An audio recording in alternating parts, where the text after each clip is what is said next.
mo kí gbogbo ẹ̀yin ẹrú Allah, ẹrú Saudi, ẹrú Arabu, ẹrú Muhammadu. Mo kí gbogbo ẹ̀yin ọmọ akéwú tọrọ jẹ kò lóko kò lódò wọn pa láàrú yan dákẹ́. Mo kí yín o. Mo kí gbogbo ẹ̀yin ọmọ ọba, mo kí gbogbo ẹ̀yin ọmọ Yorùbá àtàtà, mo kí gbogbo oníṣẹ̀ṣe àgbáyé, mo kí yín ní kíkí tọ́lọ́lá jùlọ. Mo ṣe ẹ̀làbọ̀rú ẹ̀làbọ̀yè ẹ̀làbọ̀yè bọ́ ṣiṣẹ́. Ṣe rí ilé ayé tá wà lọ́wọ́ yìí fat la need. Tẹ́ bá dẹ̀ fura gbogbo ètò táwọn oníṣẹ̀ṣe ń ṣe àwọn ọmọọba a máa ń sọ̀rọ̀ pẹ̀lú fat ni. Àwọn ò wá bí láti wá ba Allah lórúkọ jẹ́ àbí láti wá ba Muhammadu lórúkọ jẹ́ àbí láti wá ba àwọn Arab lórúkọ jẹ́.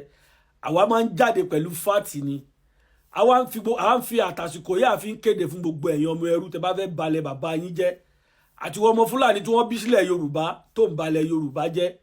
À ń fi àsìkò yìí rọ̀ yín tẹ́ bá fẹ́ bá àwọn bàbá wa lórúkọ jẹ́ àbí tẹ́ bá fẹ́ bá àṣà àti ìṣe wa lórúkọ jẹ́ ẹ máa jáde pẹ̀lú fact pẹ̀lú evidence.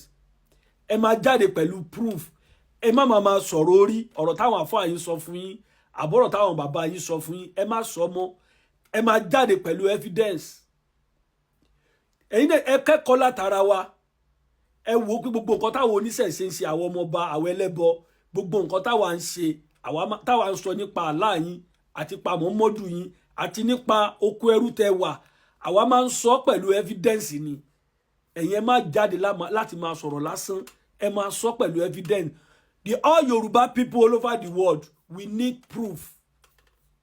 We need proof. Tẹ́bálẹ̀ wọ́n fi èèyàn bọ òòṣà kanlẹ̀ Yorùbá ẹ wá sọ pẹ̀lú evidence. Ẹ má fẹnu bà àwọn bàbá wa lórúkọ jẹ́ mọ́.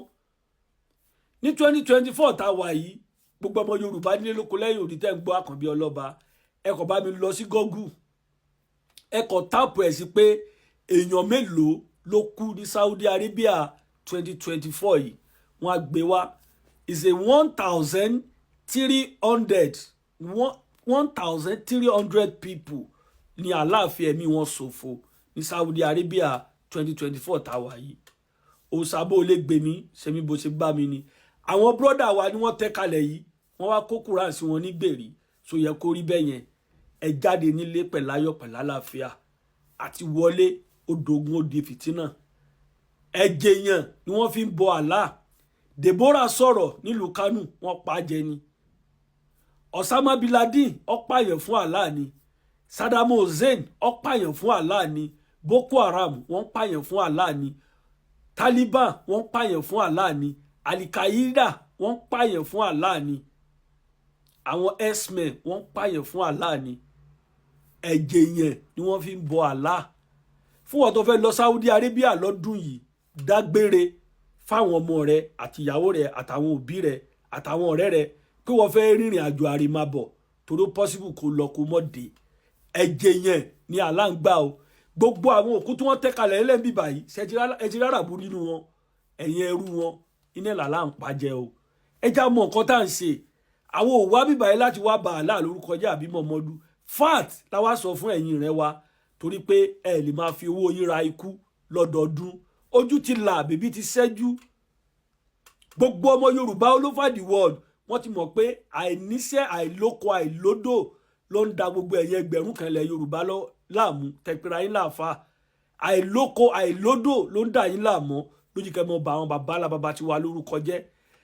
New generation la wà yìí gbogbo nǹkan táwa ń sọ a máa ń sọ pẹ̀lú evidence tó sì clear gbogbo ọmọ Yorùbá tọ́yẹ kódà ẹ lè ṣe àbòsílẹ̀ lórí pé rọ́là ń pa 1,300 people 7,000 ní tẹ́lẹ̀ bẹ́ẹ̀ Google wọ́n ti remove àwọn wọ́n ti reduce ẹ̀ wọ́n tún ti gbé sórí 1,300 people ní aláàgbà ẹ̀jẹ̀ wọn lọ́dún yìí ní Saudi.